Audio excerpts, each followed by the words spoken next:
Olá, meus caros e diletos ouvintes, estamos aqui direto dos estúdios da Rádio FVG para o momento da pregação. Vamos à meditação dessa edição. Antes, porém, quero saudar a todos com a paz de Cristo.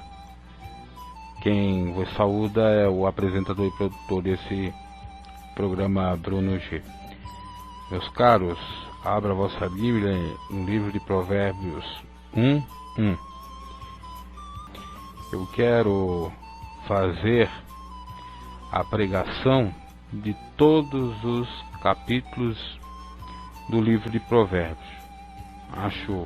Penso que é um livro muito importante, porque trata das questões cotidianas do dia a dia, em que nós cristãos muitas vezes nos deparamos com situações que não sabemos como resolvê-las, e por meio desse livro muitas das recomendações vêm a calhar com as situações que nós passamos e, portanto, serve como resposta e embasamento para fazermos o que é certo à luz da palavra de Deus e o que é bom para nós, obviamente.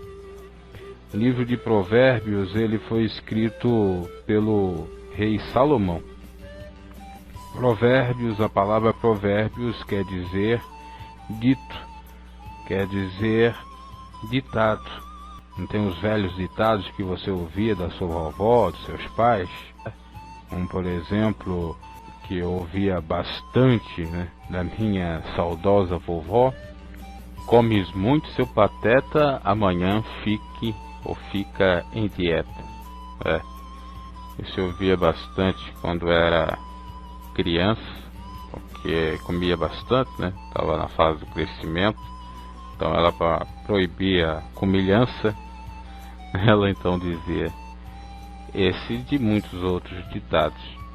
E aqui em Provérbios do próprio rei Salomão, não são ditados praticamente populares.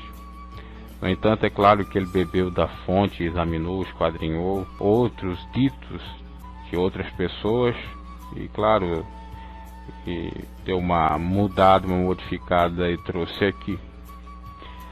Salomão foi, portanto, rei de Israel, sucedendo, melhor dizendo, ao trono de Davi, já que era filho de Davi, o amado de Deus, que tinha o coração segundo Deus. O livro de Provérbios foi escrito cerca de 900 anos antes de Cristo. Quer dizer, nós estamos falando aí de quase 3.000 anos. Antes de nós lermos o versículo, quero falar um pouquinho da vida de Salomão.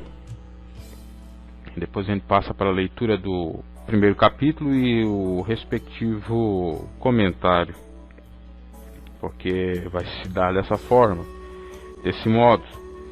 Leamos um versículo e já vem o comentário, já vem a mensagem, ok?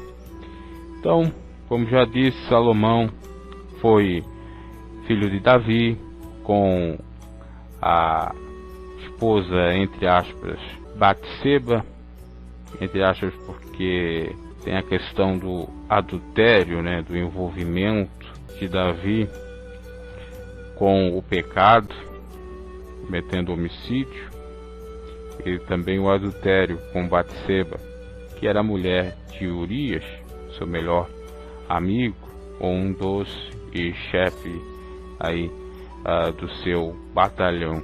Davi, então, depois de ter perdido o primeiro filho e ter vindo exatamente a espada de Deus contra a sua casa, ele teve Salomão com Batseba. Salomão, ele passou a ser sucessor de Davi de acordo com o ordenamento, o mandamento de Deus, o querer de Deus. Isso você pode ver lá em 1 Crônicas, capítulo 22, do 9 ao 10. Quando Davi estava um pouco mais velho, o seu filho Adonias quis se proclamar rei, mas Davi de algum modo proibiu colocando o preferido de Deus e do próprio Davi como rei. Lembrando que Davi também teve um outro filho chamado Absalão, que quis usurpar o seu trono. Então foram praticamente dois, além de ter também uma filha abusada por um outro filho, ou seja, ocorreu incesto. A família do rei Davi foi toda destruída pela espada do Senhor, com uma série de imoralidades, de sofrimentos, lutas e angústias para o próprio pai Davi, por conta da sua desobediência. Então Salomão passa a ser o rei conforme a vontade de Deus. Salomão tem um sonho, ou pode ser considerado uma visão, mas é mais um sonho, onde ele fala com Deus nesse sonho e Deus indaga perguntando se ele queria alguma coisa que ele poderia pedir. Salomão então pede sabedoria para governar o povo. Isso agrada tanto a Deus que, além de sabedoria, Deus dá riquezas, prosperidade em grande quantia, em grande valor, multiplicados em dobro.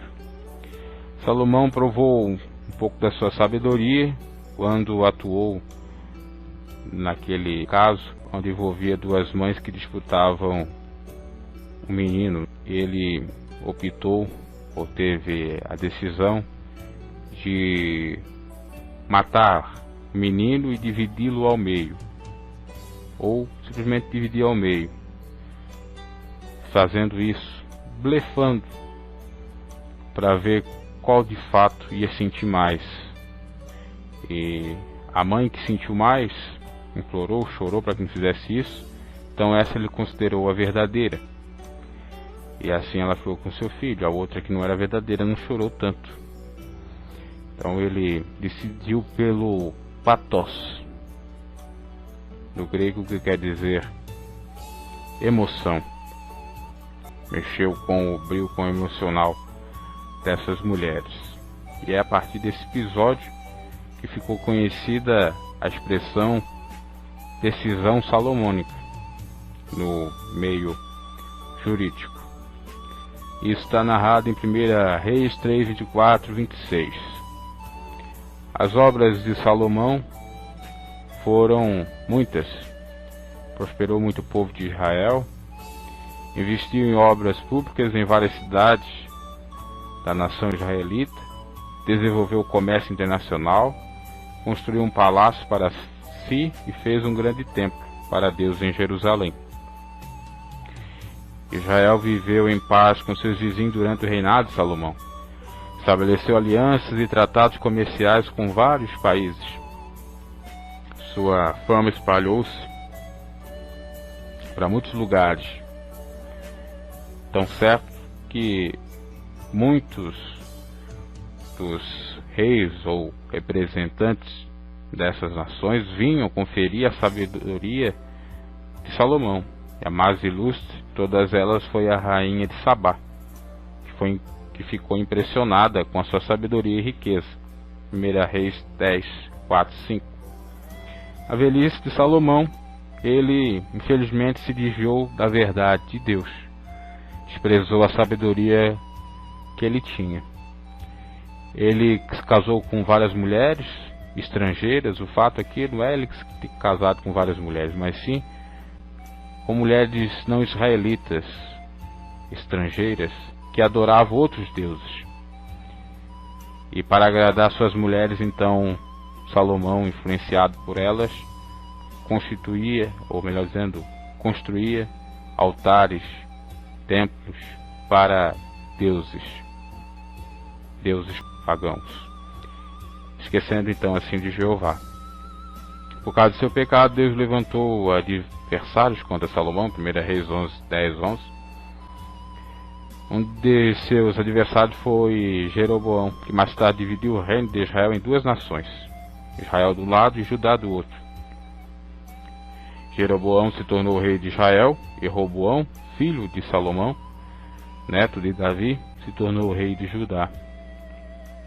Salomão, perdão, era muito sábio, mas ele acabou se desviando da fonte de toda a sabedoria, como ele empregava em Provérbios 9, 10. Por conta disso, ele perdeu a sabedoria para manter, entre aspas, uma paz com outras pessoas, com outros indivíduos, ou no caso das suas mulheres estrangeiras, né? Seria aquilo que comumente se faz, a política da boa vizinhança, e temos aí um prato cheio que é o comunismo, que visa aceitar todas as crenças, querendo colocar de goela abaixo para todos nós que todos os caminhos levam aos céus, e não é verdade. Então não conseguiu ensinar a sabedoria ao seu filho e perdeu grande parte do seu reino. Essa foi um pouco aí um resumo da vida do rei Salomão. Vamos agora à leitura do texto sagrado, Provérbios 1:1. Eu vou lendo e já vou meditando, apesar de que nos primeiros versículos nem meditação nós podemos assim fazer, porque já são autoexplicativos, já até foi falado aí nesse preâmbulo com a biografia, o resumo, a síntese da biografia do rei Salomão. Versículo 1, o capítulo 1 de Provérbios diz: Provérbios de Salomão, afirmando que os provérbios na grande maioria são de Salomão, apesar de ter lá no final alguns que não são cópias de outros pensadores, filósofos e tal. Filho de Davi, rei de Israel. Versículo 2: para se conhecer a sabedoria e a instrução, para se entender as palavras de prudência. Então o motivo, o objeto dos provérbios era para se conhecer a sabedoria e a instrução.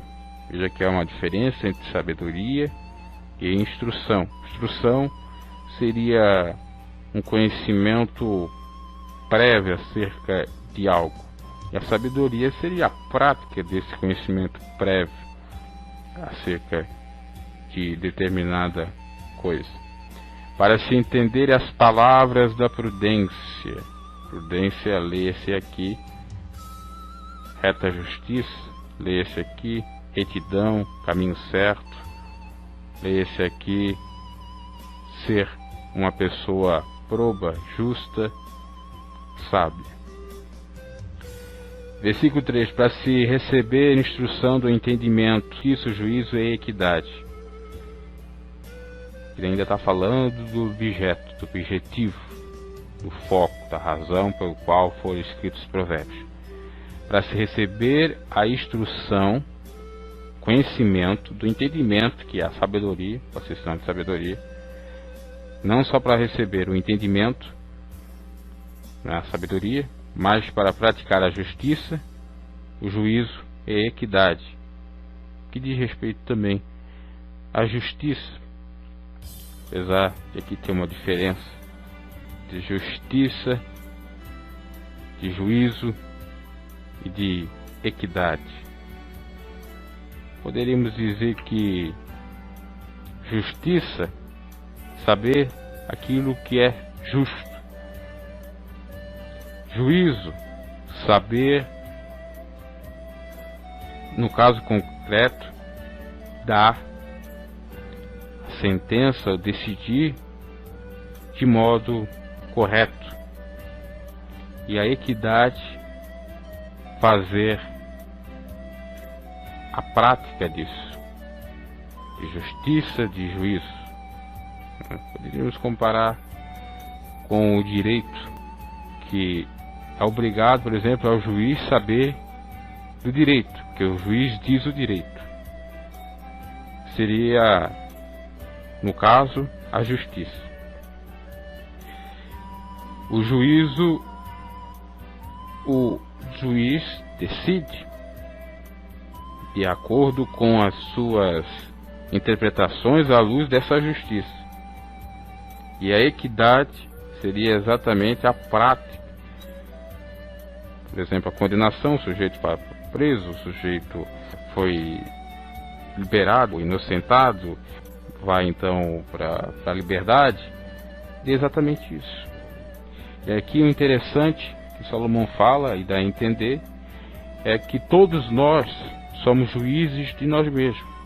Não é só o juiz lá, ó, seja togado ou não, que tem ou deve ter esse poder, esse direito, essa prerrogativa de saber a justiça, de saber julgar e praticar.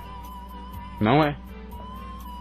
Isso diz respeito a todos nós, porque aqueles e aquelas que têm senso crítico, melhor dizendo, aqueles e aquelas que têm as suas faculdades intelectuais sãs, eles são obrigados a ter esse conhecimento. Inclusive tem uma máxima no direito que não tem por inexcusável aqueles que não conhecem a lei. O sujeito tem que conhecer a lei. Quer dizer, ele não tem como usar como pretexto ou culpa. Então, ele tem que, de fato, saber do que ele tem direito e quais são os seus deveres. E aqui, no caso, diz respeito a isso.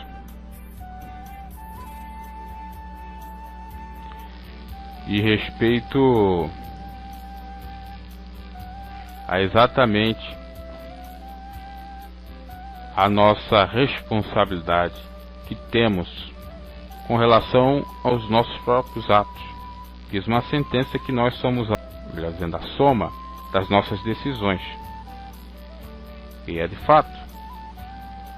Quer dizer, quando nós temos, eu estou falando aqui da vida adulta, né?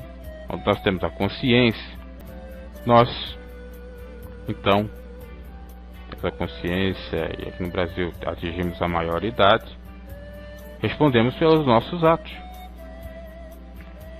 E não tem como nós fugirmos disso.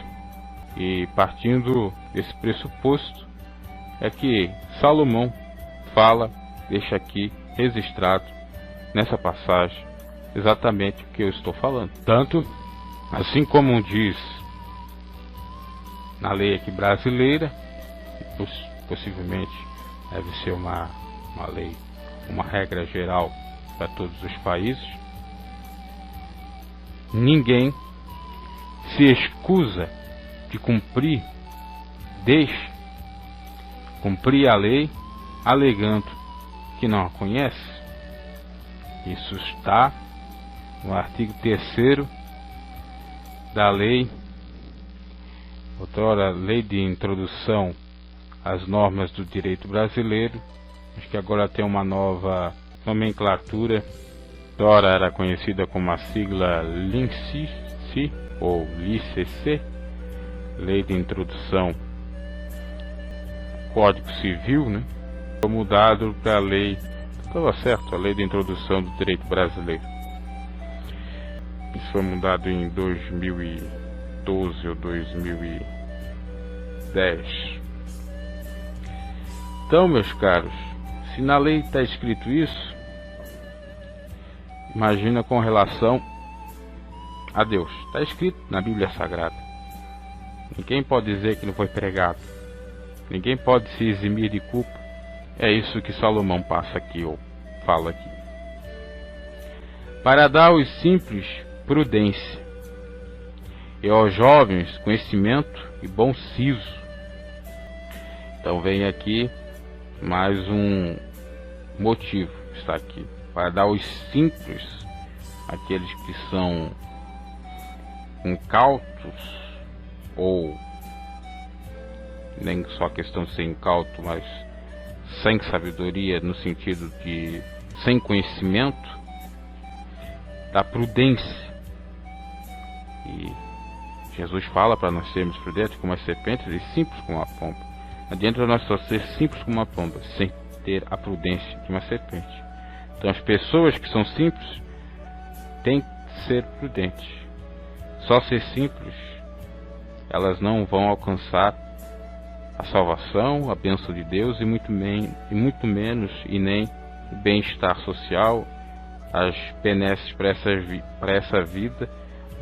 Isso não quer dizer da relação de Deus para conosco com bênçãos, mas sim da própria relação interpessoal que nós temos com as pessoas, porque se a gente for muito ingênuo, ser simples no sentido de ser ingênuo, a gente acaba sofrendo, porque as pessoas enganam, porque as pessoas podem nos afligir, e aí a questão do engano passa tanto pelo fato das pessoas acharem que a gente é ingênuo e eles passam como um trator por cima. Tem aqueles que são estúpidos e tem aqueles que inclusive vão se valer da mesma simplicidade de uma maneira mais falsa para nos ludibriar.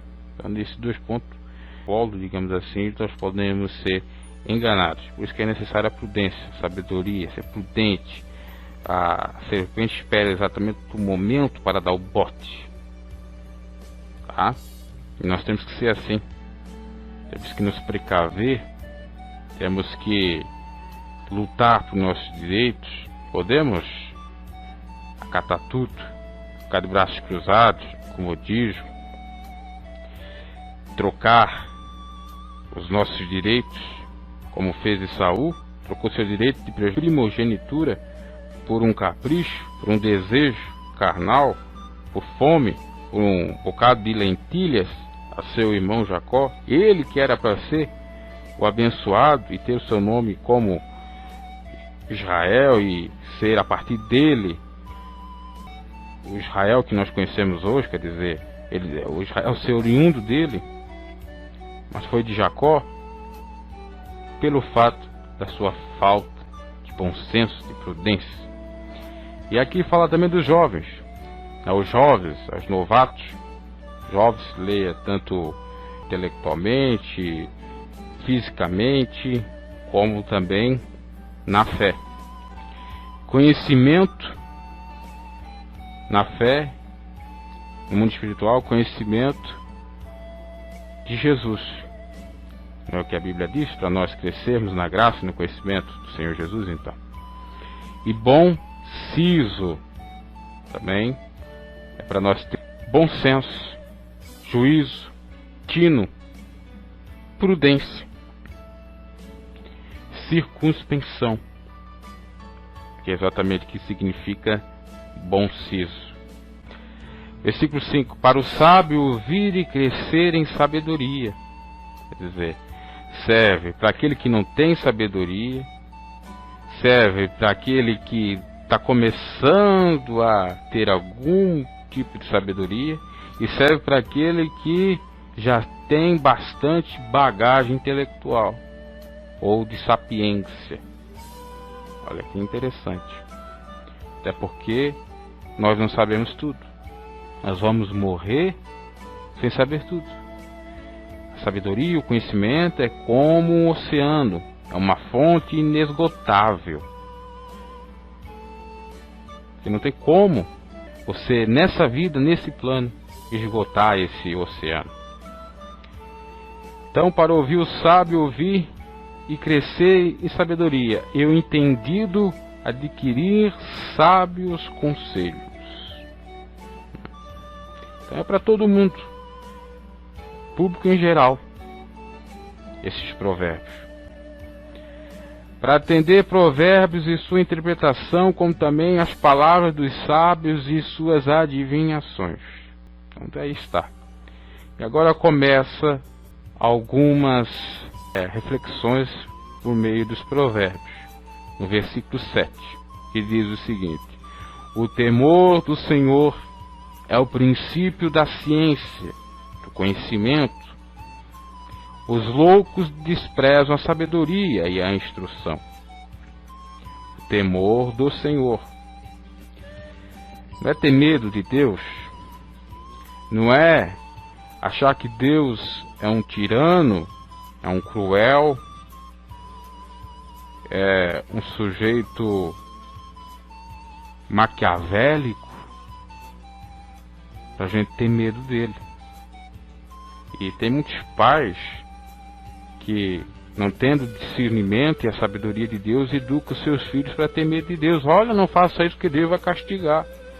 E ficam dando asas a essa imaginação deturpada e que vai acarretar sofrimentos mais tarde, psicológicos ou psiquiátricos, no filho, na psique do menino ou da menina. Às vezes comparando com Deus como fábulas, como contos, como filmes hollywoodianos, aquele Deus irado. Olha, seja um bom menino, que senão Deus vai castigar. Até tem uma música do Biquíni Cavadão que fala isso. Ele diz: quem foi que disse, se eu for um bom menino, Deus não vai me castigar? Quem foi que disse? E não é a questão do quem foi que disse, é como aquilo na prática se faz, que é exatamente gera medo na criança. Deus não veio para gerar medo, pavor a ninguém. Quem gera medo, pavor e até mesmo vergonha é o nosso pecado. Quando nós saímos da vontade do centro, da vontade de Deus, como saíram Adão e Eva, o que lhe sobreveio? A vergonha. O sujeito, quando não teme ao Senhor, e aí é no sentido de referência, de reverenciá-lo, ele tem medo. Então aqui, de maneira alguma, o temor do Senhor está falando em temer, ter medo, reverência, é outra coisa. E os pais têm que saber educar seus filhos. Olha, Deus vai descer na nuvem, olha, Deus está irado, Ele vai te pegar, dando medo, associando a Deus a teorias conspiratórias, associando a Deus a desenhos animados, a vilões desses desenhos animados ou de filmes e tal. O que esse menino, essa menina vai pensar de Deus e vai crescer até pensando que inclusive pode servir como base para ela não crer em Deus. Eu não vou crer nesse Deus, Deus não existe, Ele já está toda a vida irado comigo, Ele não quer me perdoar, não quer saber de mim. Olha a ideia que se coloca de Deus. Deus não é isso, meus caros. Isso é o extremismo, é os sagadões aí. O temor do Senhor é o princípio da ciência. Aqui está se usando tudo sinônimo, né? Ciência é sinônimo de sabedoria, de conhecimento, instrução. Tudo nesse bojo aí, tudo significando a mesma coisa, praticamente. Não há tanta separação. Só se separar por conta de uma norma culta que diz que é para não repetir o texto.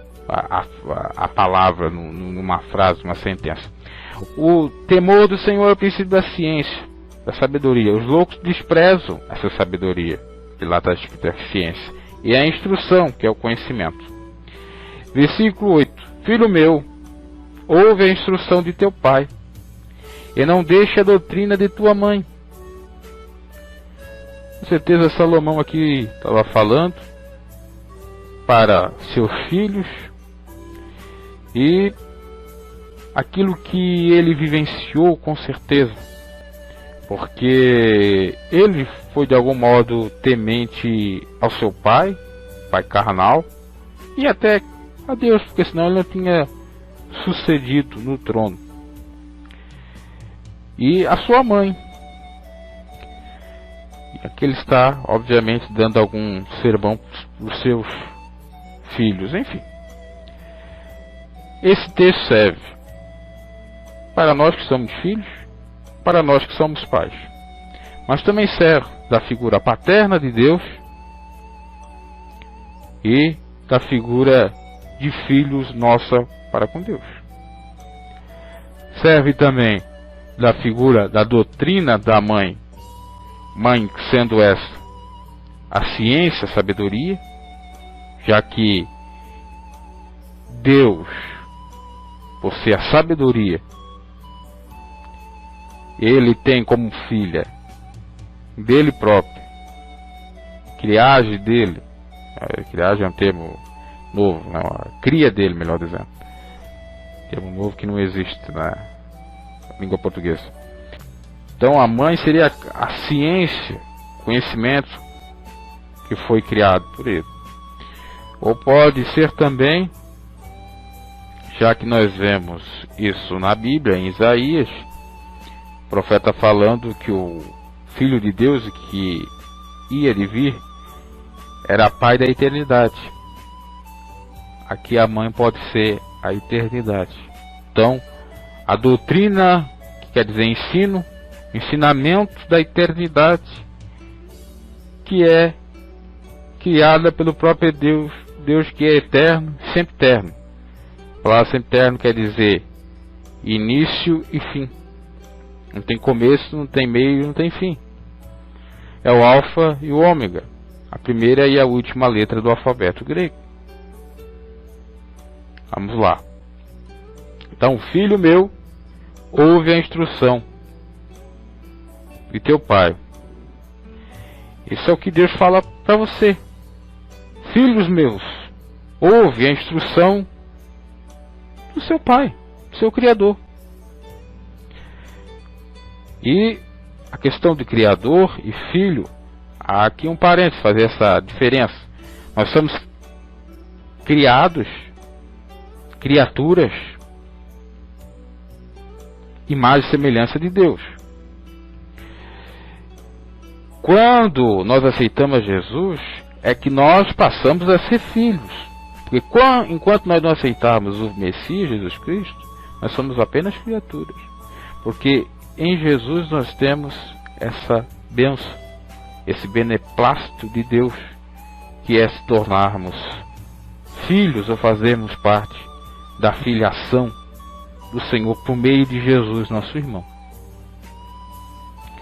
Então, veja bem, só somos filhos se aceitamos a Jesus. Ou do teu pai. Se você caiu, se você está enfraquecido, se você ainda não entende muito bem como é servir ao Senhor, ouve, esteja com seus ouvidos atentos a ouvir a mensagem de Deus.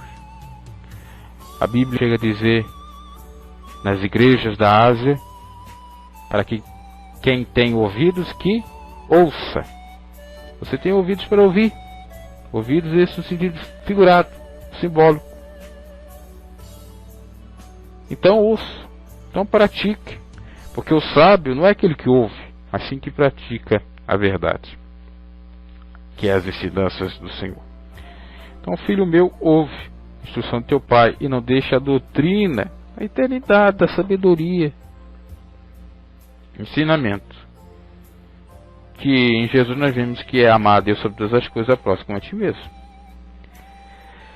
Versículo 9. Porque a diadema de graça serão para a tua cabeça e os colares para o teu pescoço. Então o enfeite de graça, favor imerecido de Deus. Aqui eu estou aplicando a Jesus como chave hermenêutica, porque esse texto já é passado, caduco, porque o que Salomão falou não necessariamente é o que acontece. Nós não estamos no antigo pacto, nós já estamos no novo pacto. Então temos que aplicar isso tudo aqui a Jesus. E por que eu digo a Jesus? Porque Jesus citou Salomão. Lá em Mateus 12:42, se eu não me equivoco, diz que a rainha veio ao meio-dia atrás da sabedoria, da inteligência do rei Salomão. Eis aqui aquele que é mais que Salomão. Porque os fariseus e escribas pediam um sinal. Ele falou que só haveria um sinal, a não ser o de Jonas. Só esse que existiria. E ele falava da sua ressurreição, comparando o que aconteceu com Jonas no vento da baleia. E ele cita, mas a posteriori, exatamente a visita da rainha de Sabá, a Salomão, e dizendo que aquele que estava ali pregando o evangelho era mais do que Salomão. Claro que era mais, era o filho de Deus. Então, os provérbios nós podemos interpretar à luz de Jesus, que é o princípio de toda a sabedoria. À luz de Jesus, que é a sabedoria, a de eterna. Vamos seguindo. Porque o diadema de graça será para a tua cabeça. Quer dizer, se você cumprir isso, você vai ter uma coroa. Você vai ter uma recompensa. Você vai ser galardoado por Deus. Pela misericórdia de Deus, pelo amor de Deus. Vai ter essa coroa gloriosa nos céus. E até aqui podemos assim dizer, comparando as bênçãos materiais, sociais, profissionais, matrimoniais, né? Por aí seus filhos, bem-estar, o amor, a paz, o gozo com a esposa e coisas dessa natureza. Porque o diadema de graça será para a tua cabeça, e os colares para teu pescoço. Olha que maravilha, né? Você já viu que quando os desportistas ganham, por exemplo, uma corrida, os que são corredores, seja um corredor automobilístico ou um corredor mesmo próprio, eles ganham uma coroa e outros colares e o troféu. E isso com certeza em Israel se praticava, porque o desporto já é de séculos, possivelmente aí nós estamos falando de 3.000 anos, já existia. Então Salomão se valeu dessa metáfora, dessa figura da diadema, da coroa e desses colares, que eram as recompensas que esses desportistas ganhavam após alguma vitória.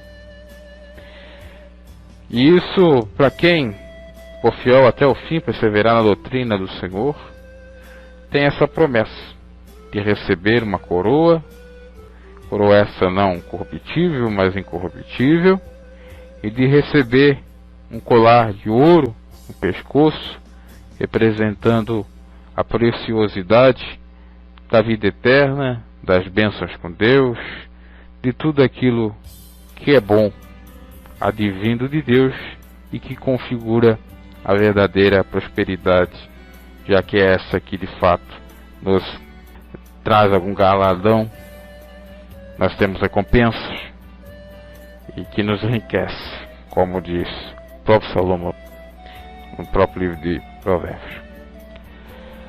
Seguindo, filho meu, versículo 10: se os pecadores com blandícias te quiserem tentar, não consintas. Olha que recomendação, e é difícil para nós recusar.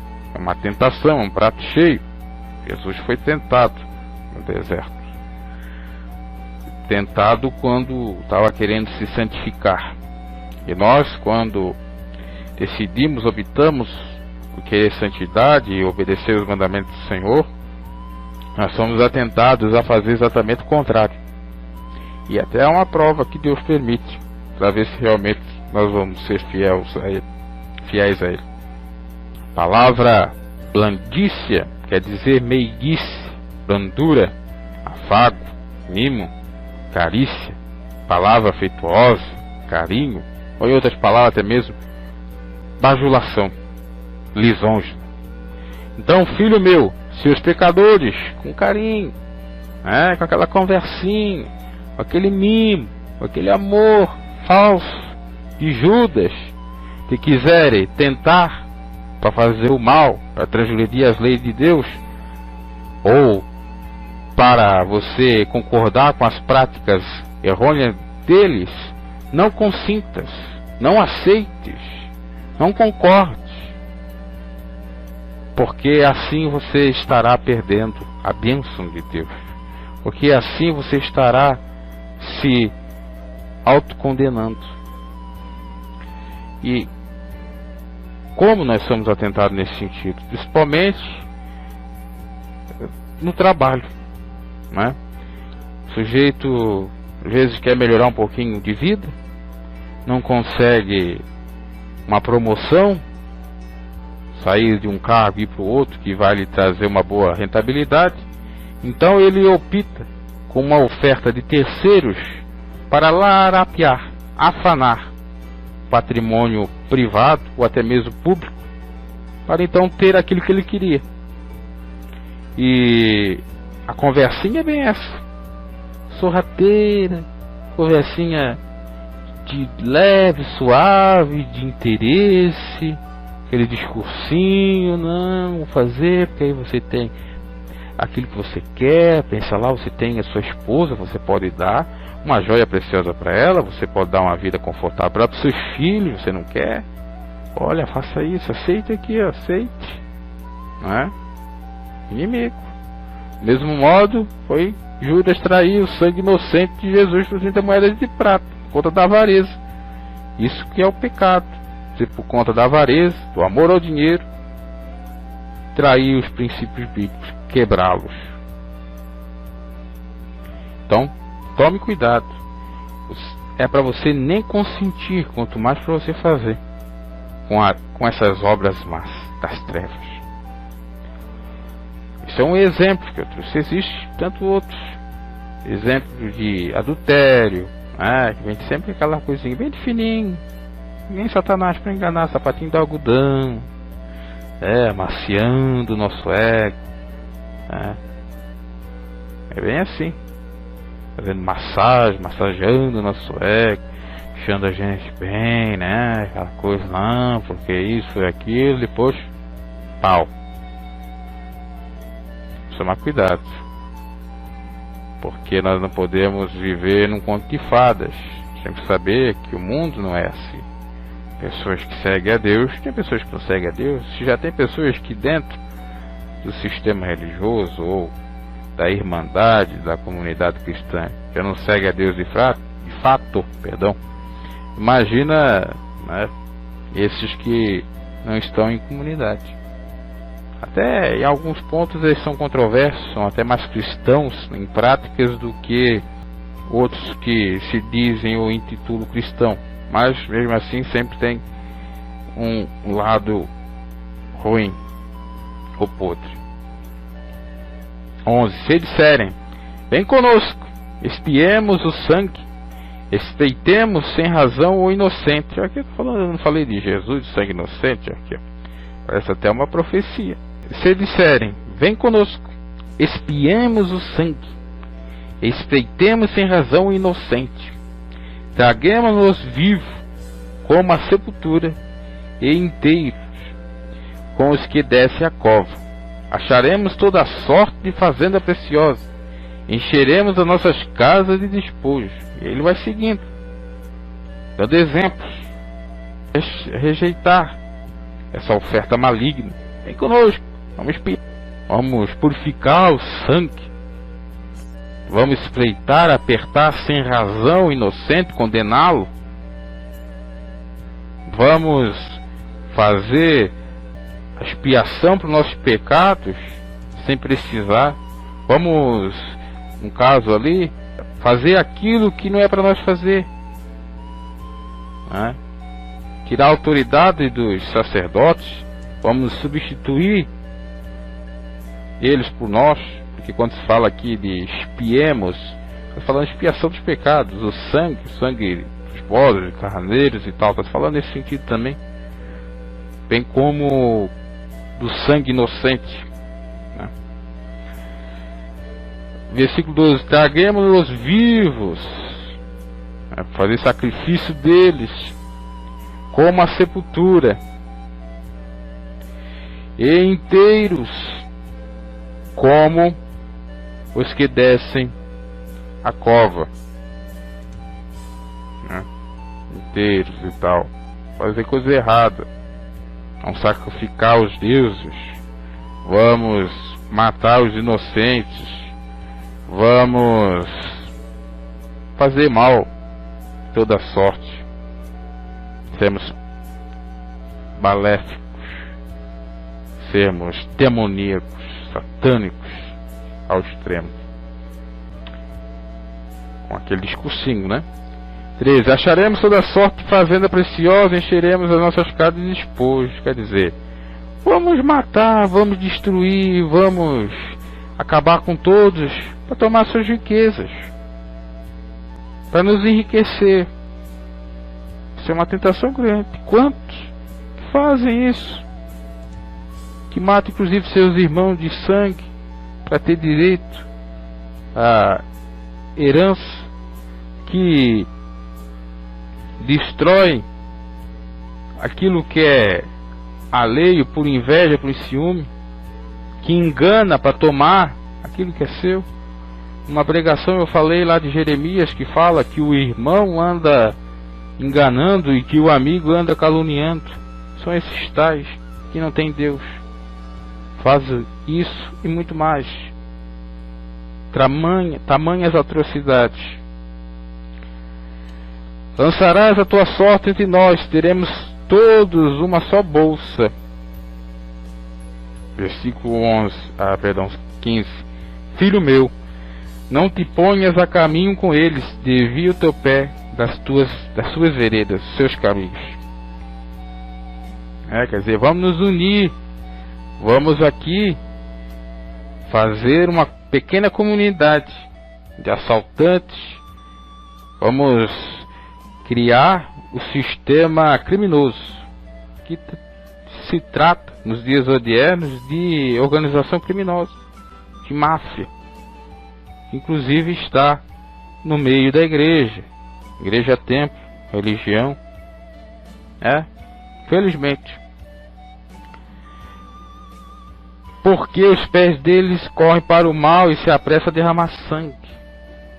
Então é para se afastar, porque não tem coerência. Se você ama a Deus, você vai fazer mal ao próximo, então você não ama a Deus. É para se afastar. Esse sujeito só quer o mal das pessoas. Esse sujeito só quer o sangue, são sanguinolentos. São pessoas do tipo de Adolf Hitler, que matou os judeus, que matou os homossexuais, sem piedade, sendo ele um católico religioso, ou pelo menos crendo na crença católica. Parece que ele quis se vingar daquilo que os judeus fizeram com Jesus, ao ponto de crucificá-lo. Mas também é um raciocínio bem raso, pequeno, porque teve judeus que aceitou Jesus quando ele estava vivo, e até mesmo na sua crucificação, ao afirmar, dizendo: esse verdadeiramente é filho de Deus, e também após a sua ressurreição, e por conseguinte, com o avanço ou andar da carruagem da igreja primitiva.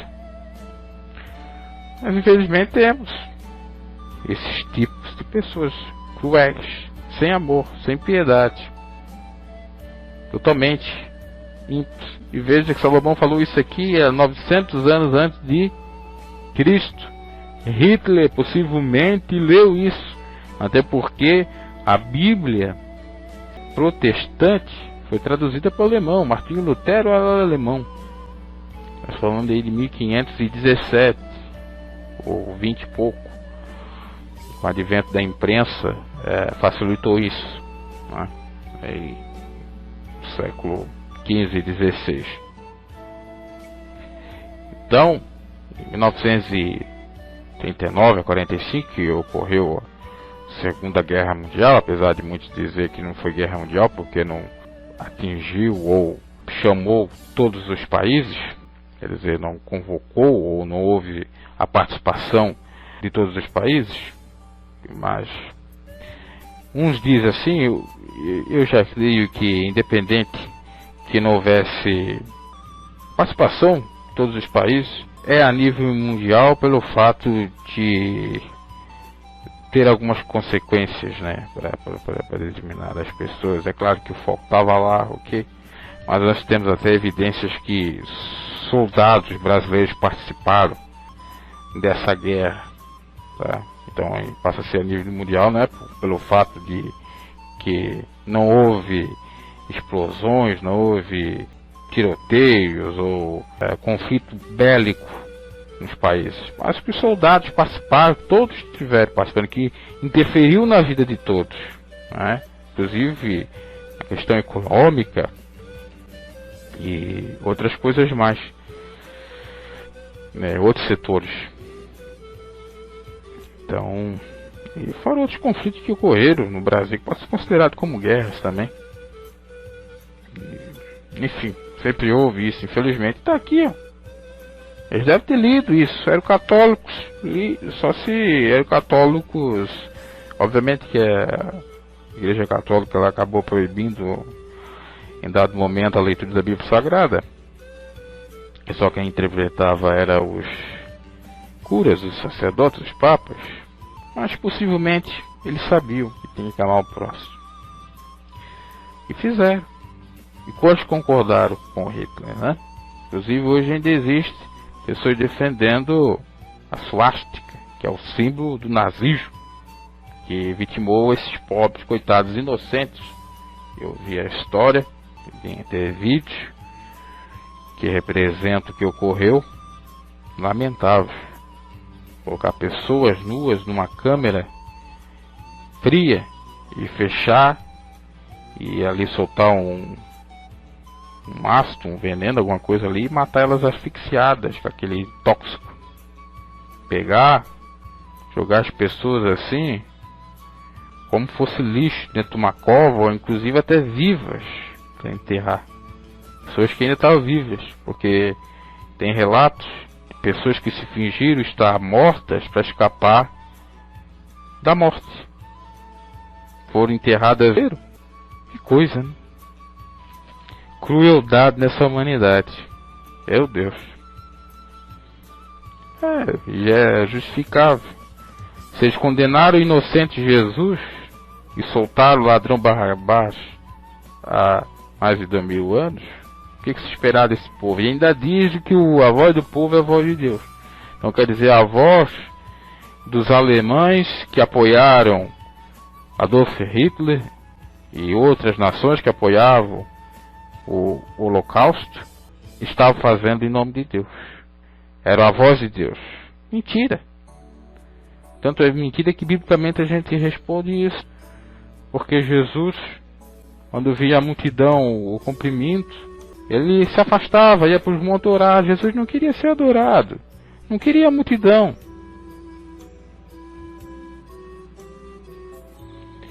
É nesse sentido. Outros casos que ocorreram na história, poderia trazer aqui também a Primeira Guerra Mundial, 1914 a 1918, Guerra do Golfo Pérsico e tantas outras atrocidades que ocorreram. Lamentável. E é isso aqui, ó. Desviar do caminho do Senhor e ou concordaram ou derramar sangue para fazer mal. Na verdade, versículo 17. Na verdade, debalde quer dizer em vão, se estenderia a rede perante os olhos de qualquer ave. E esses armam ciladas contra o seu próprio sangue e as suas próprias vidas espreitam. Olha a inteligência. Quer dizer, eles armam ciladas, eles estendem uma rede para pegar a ave. Mas perante as vítimas, as aves, entre aspas, tudo aquilo que eles fizeram é em vão. Por quê? Eles mataram, eles violentaram, mas não escapam da morte. Vão morrer. É uma sentença igualitária para todos. Erga omnes, como diz a expressão latina no direito. Tem efeito para todos. Ninguém vai escapar dessa sentença. Então, é debalde, é em vão o sujeito matar o seu próximo, seu semelhante, por conta de bens materiais, de riquezas. Riquezas essas de que a traça pode rasgar ou acabar, onde a ferrugem pode corroer, onde o ladrão pode roubar. E onde a morte também, eu já acrescentaria, não está no versículo, mas eu acrescentaria, que faz tudo, acaba com tudo. Então é em vão. E o glorioso, é óbvio, é ajuntar tesouros nos céus e não na terra. Claro que com equilíbrio e temperança. Nós temos que deixar legado, herança para nossos filhos.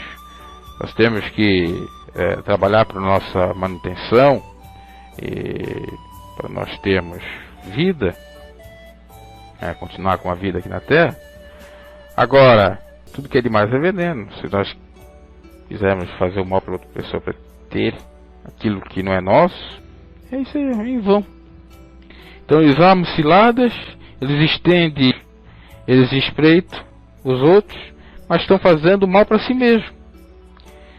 Tem um episódio, que eu já falei numa pregação, de Amas, com H, e Mardoqueu. Amas queria, porque queria, incriminar Mardoqueu para ser morto, enforcado pelo rei Assuero e a rainha Esté.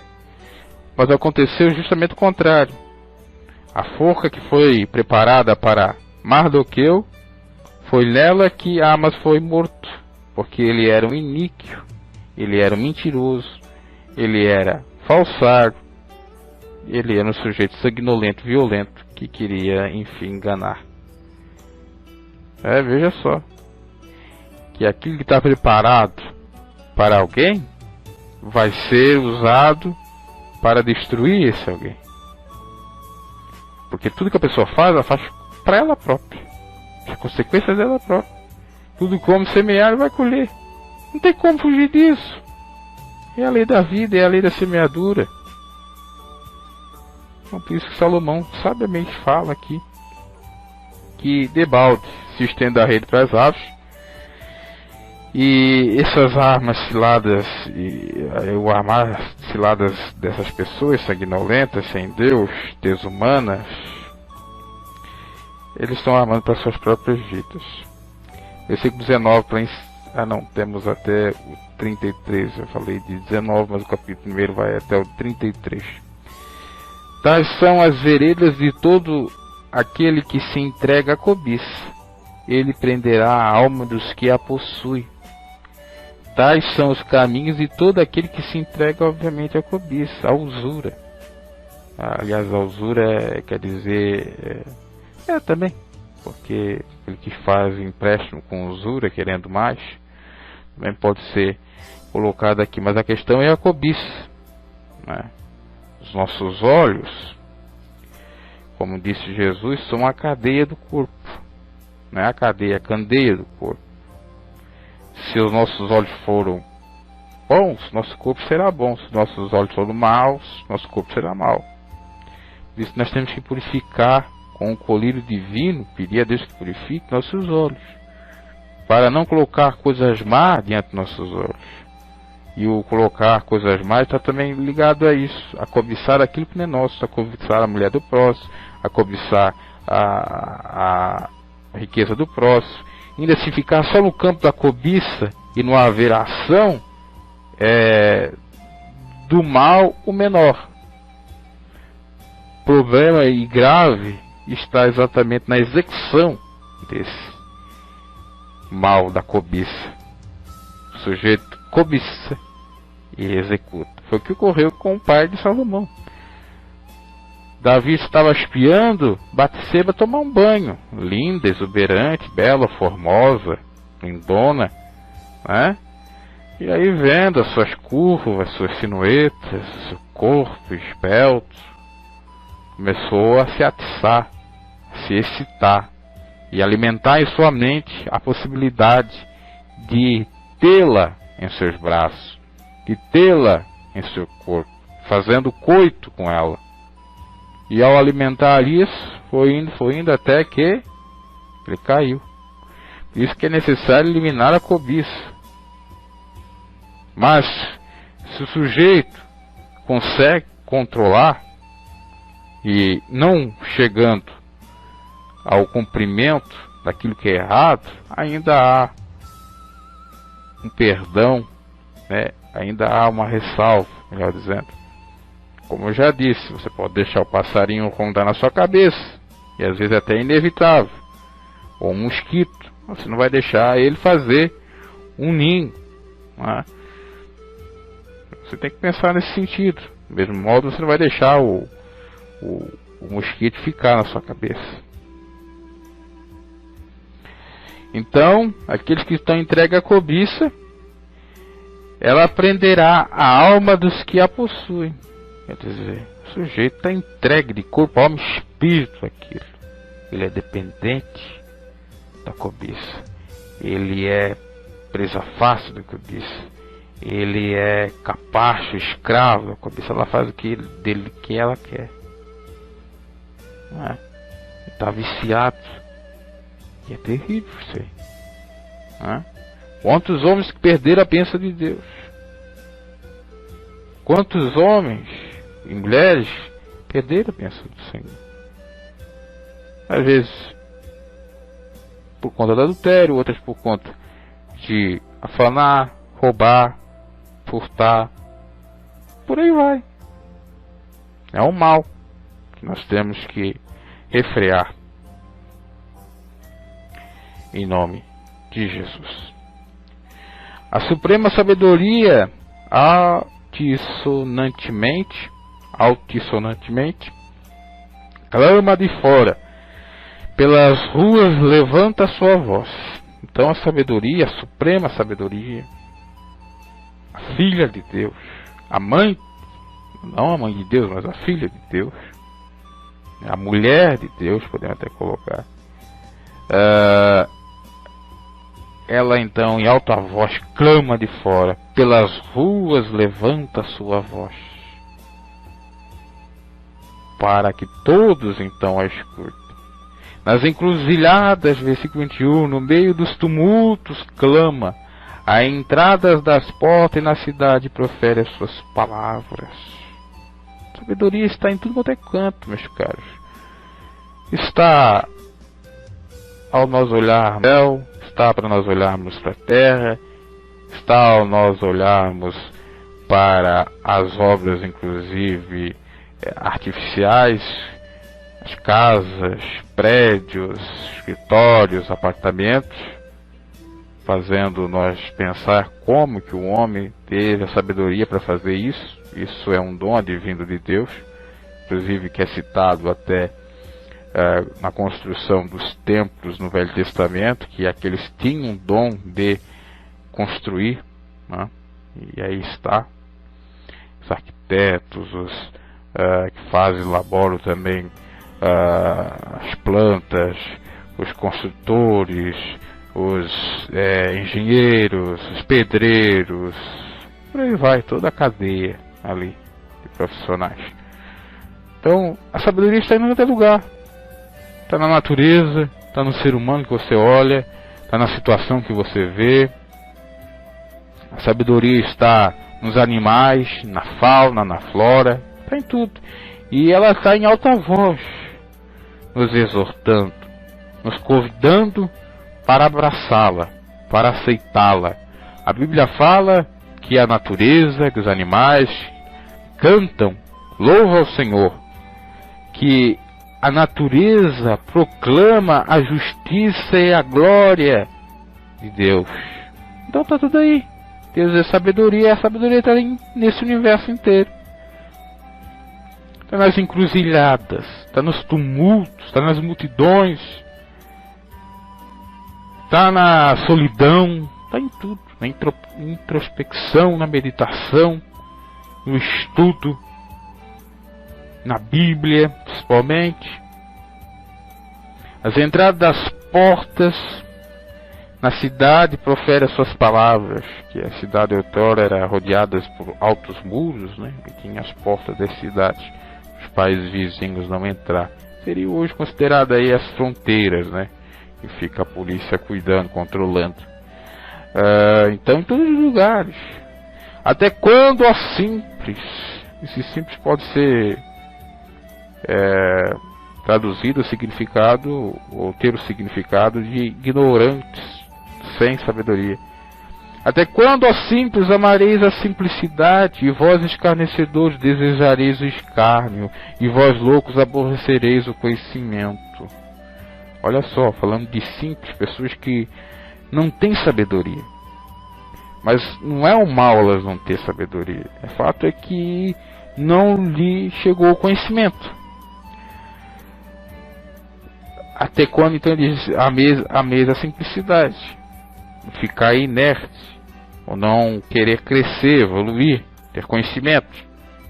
Até quando escarnecedores, zombateiros, desejareis o escárnio, desejareis a blague, piada. Até quando loucos, que aí não é a questão de não ter sabedoria, já é a questão de ser louco pelo fato até mesmo de conhecer a sabedoria, de saber como é a sabedoria e de não querer ter a sabedoria. Uma coisa é você não saber que existe a sabedoria, uma outra coisa é você conhecer a sabedoria e desprezá-la. É isso que faz os loucos. Os simples, eles não conhecem, eles são neutros. Isso que eu estou tentando dizer. É a melhor coisa você dizer que um sujeito iletrado, que não teve as mesmas oportunidades que você teve de estudo, é uma pessoa ignorante. Não é? E até tem aqueles que são, entre aspas, considerados ignorantes por conta do seu conhecimento, né? Medindo pelo intelecto da pessoa, do sinônimo aí de conhecimento, que são muito mais sábias em seus atos, em suas atitudes, do que outros que têm um cabedal enorme de conhecimento. Porque o sábio é diferente de esses que têm conhecimento. Sabedoria é diferente. Há diferença entre sabedoria e conhecimento. Uma coisa não quer dizer a mesma coisa. Ambas não são a mesma coisa. Convertei-vos pela minha repreensão, eis que abundantemente derramarei sobre vós o meu espírito, vos farei sobre as minhas palavras. Convertei-vos pela minha repreensão. Qual é a repreensão da sabedoria? Quem é a sabedoria? Sabedoria é Deus. Agora no Novo Testamento, sabedoria está em Cristo Jesus, que manda amar a Deus sobre todas as coisas, é próximo a ti mesmo. E essa é exatamente a repreensão. Você não vai amar a Deus como amar a Deus sobre todas as coisas, é próximo a ti mesmo? Veja que é interessante esse amar a Deus, né? Não fala amar a Deus e amar o próximo. Amar a Deus e amar o próximo, não. Ainda tem algo mais. Amar a Deus sobre todas as coisas. Porque amar a Deus poderia ser qualquer Deus, né? Ou poderia ser de qualquer maneira. Mas não, há ressalva sobre todas as coisas. Sobre o seu ego, sobre o seu ponto de vista, sobre outras culturas, outras religiões, sobre outros deuses. Tem que adorar a Deus e tem que ser sobre todas as coisas. Porque se não for dessa forma, não há uma adoração genuína em espírito e em verdade. Do outro modo, amar ao próximo. Poderia dizer amar ao próximo, não, eu amo o próximo. Pilatos. Não, amar ao próximo como a ti mesmo. Em o acréscimo. Como a ti mesmo. Porque você não quer sofrer. Você não quer que alguém venha lhe ofender, lhe violentar, né? Fazer mal algum para você. Então, como que você vai fazer o mal para o seu próximo se você não quer aquilo para você? Então, amar o seu próximo como a ti mesmo. Se eu não amo a mim mesmo, eu não posso amar o próximo. Deus. Não adoro, não amo acima de todas as coisas, eu não amo a Deus. Então veja, raciocínio, lógico, claro. Não é? Uma coisa vai dependendo da outra e vai se encaixando perfeitamente. Porque se fosse só dizer assim, era até supérfluo, né? Era até bem assim, sem uma clareza, dúbio. Adorar a Deus, que adorar a Deus, que Deus, tal, né? Como, né? Tem ali.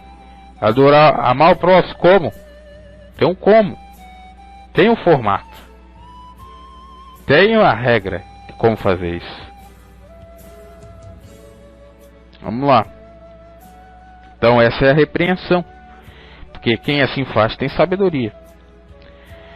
Eis que abundantemente derramarei sobre vós, meus filhos, e vos farei as minhas palavras. Vos farei saber as minhas palavras. Aqui já está uma profecia.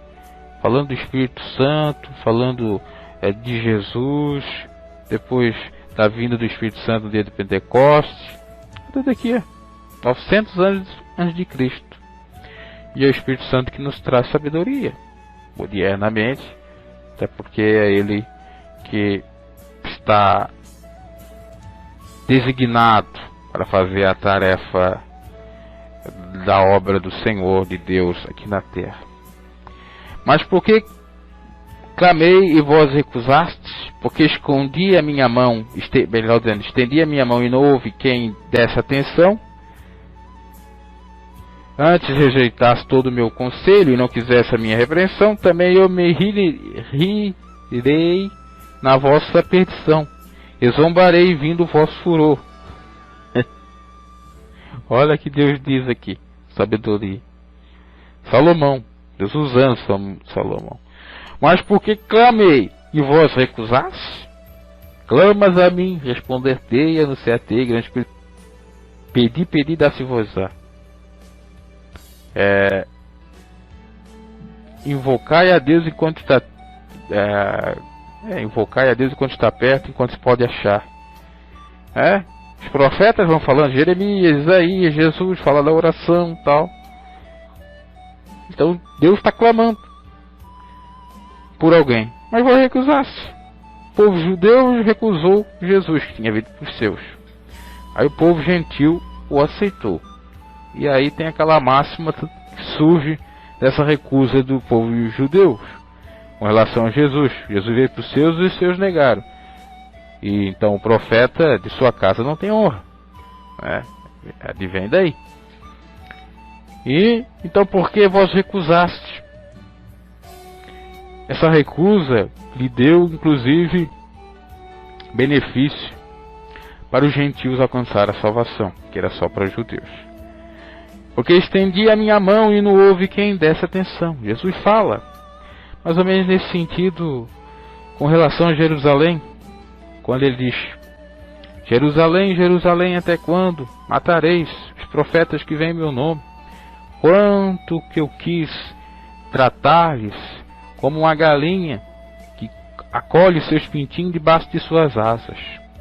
Nesse sentido, Deus revela aqui o seu amor, a sua vontade, o seu desejo de coisas maravilhosas e boas para os seus filhos ou suas criaturas. Deus demonstra o seu amor. Deus amou o mundo de tal maneira que deu seu Filho unigênito, único e primeiro, para salvar todo aquele que nele crê. Crê em Jesus. Quem crê em Jesus e for batizado será salvo. Quem não crê será condenado. Então dá claro. Então, aqui nessa poética, nesse ditado poético, podemos colocar aqui assim, ou profético também, a sabedoria, fazendo alusão a Deus, fala que ele quis que todos clamassem, mas recusaram, estendeu a mão para abençoar, mas ninguém quis. E o pecado foi exatamente essa rejeição, aquilo que Isaías fala: eis que estou com os ouvidos abertos, dizendo que sobre Deus, e as minhas mãos estendidas para vos abençoar. Mas o pecado vos faz iniquidade, barreira, impede que isso aconteça. É exatamente aqui. Mas porque clamei e vos recusaste, porque estendi a minha mão e não houve quem desse atenção. Antes rejeitasse todo o meu conselho e não quisesse a minha repreensão. Também eu rirei na vossa petição. Quer dizer, Deus vai rir do teu sofrimento e vai zombar quando vir o seu temor. E uma vez eu falei para uma pessoa que Deus ri das nossas desgraças, e ela me taxou de herege e até disse que eu não tinha me convertido direito para falar uma mentira dessa. E isso está falado por Salomão e por Davi, também em Salmos, dá para entender mais ou menos isso. Você vai lá ver em Salmos capítulo 2, parece, versículo 4, que fala exatamente, ou dá a entender exatamente isso. Vamos ver se é o 2 ou 4. Aquele que habita nos céus se rirará, e o Senhor zombará deles. 2:4.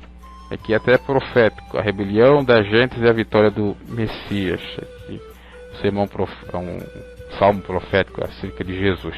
Jesus fala, inclusive, que tudo que ocorreu com ele cumpriu nos escritos da lei, do Pentateuco, dos Salmos, dos livros de sabedoria, né? Enfim, é citado Salmos. Então veja, meus caros, tanto em Salmos foi escrito Davi, pai de Salomão, e aqui Salomão deve ter copiado do pai, dizendo que Deus rirá de nós quando sobrevier desgraça, sofrimento, dores, penares para nós, justamente pelo fato de ter negado a repreensão do Senhor, justamente pelo fato de ter o menoscabado, desprezado, deixado ele de lado, não temido a ele, não adorado sobre todas as coisas, não ter o adorado sobre todas as coisas, e muito menos ter tido feito a obra evangelística de salvação de almas, que é exatamente pôr em prática, fazendo caridade, externando amor para com o nosso próximo. Então veja só, nosso pecado tem uma consequência, e essa consequência que nos sobrevém e nos causa penares, dores e até pode causar a morte, seja ela figurada ou não, seja a morte espiritual ou a morte física, faz com que Deus de algum modo ri de nós, né? É claro que isso até pode ser considerado como uma hipérbole, um exagero na linguagem figurada, e também uma linguagem mais rebuscada do lado poético de Salomão, mas não deixa de ser verdade. Com certeza, se nós já pensamos, quando a gente gosta de alguém e avisa, dá conselho e ajuda e faz de tudo um pouco para essa pessoa, e essa pessoa não quer seguir aquilo que já é conhecido como o certo, e a pessoa literalmente se dana. A gente não diz: bem feito, eu não te disse, agora está sofrendo. Não temos essa manifestação, né? Não rimos até mesmo num tom irônico. Aí é a mesma coisa. Deus nesse texto humanizado, com certeza de algum modo ele deve rir da humanidade, né? Claro, num tom sarcástico e irônico, quando presidentes querem ser mais do que Deus, sancionando leis que não são dos céus, quando governantes poderosos, empresários, pessoas da elite acham que pode alcançar a juventude, ou a fonte da juventude, a eternidade, com o avanço da tecnologia, o seu poder aquisitivo, seu dinheiro, seus bens, né? Deus ri quando o sujeito diz que não existe Deus e depois acontece qualquer temporalzinho, ele já fica todo amedrontado, e coisas assim dessa natureza. Então aqui, né? Grave bem para você dizer aí para os seus amigos, seus familiares, onde está, que Deus ri de nós. Capítulo 1 de primeira, aliás, capítulo 1 de Provérbios, versículo 26, e do capítulo: vindo como assolação vosso temor, e vindo a vossa perdição como a tormenta, sobrevindo-vos aperto e angústia. Você vai rir de tudo isso. Então a mim clamarão, mas eu não responderei. E aí vem a recusa, né? De madrugada me buscarão, mas não me acharão, porque aborreceram o conhecimento e não preferiram o temor do Senhor. Aí é complicado. Não quiseram o meu conselho e desprezaram toda a minha repreensão. Portanto, versículo 31, comerão do fruto do seu caminho e fartar-se-ão dos seus próprios conselhos. Olha só as consequências. Porque o desvio dos simples os matará, e a prosperidade dos loucos os destruirá. Olha só, o desvio dos simples, a recusa dos simples, falta de sabedoria e ignorância, os matará, e a prosperidade dos loucos, avarentos, os destruirá. Mas o que der ouvidos habitará, seguramente estará descansado do temor do mal. Versículo maravilhoso esse 33, né? Claro que aqui é uma linguagem um pouco mais forte, e até, como já disse, uma hipérbole, um exagero, se nós formos considerar a chave hermenêutica Jesus, porque as profecias vêm para o povo para ele se arrepender. Se ele se arrepende, Deus muda o veredicto. Por mais aqui que o Salomão diz que não tem mais como, né? Pode haver o como. Basta a pessoa se arrepender. Claro que as consequências ela vai passar. Porque Deus mudou a sentença para o povo de Nínive. Deus mudou a sentença através de Jesus para todos que o aceitarem, seu filho. Tá?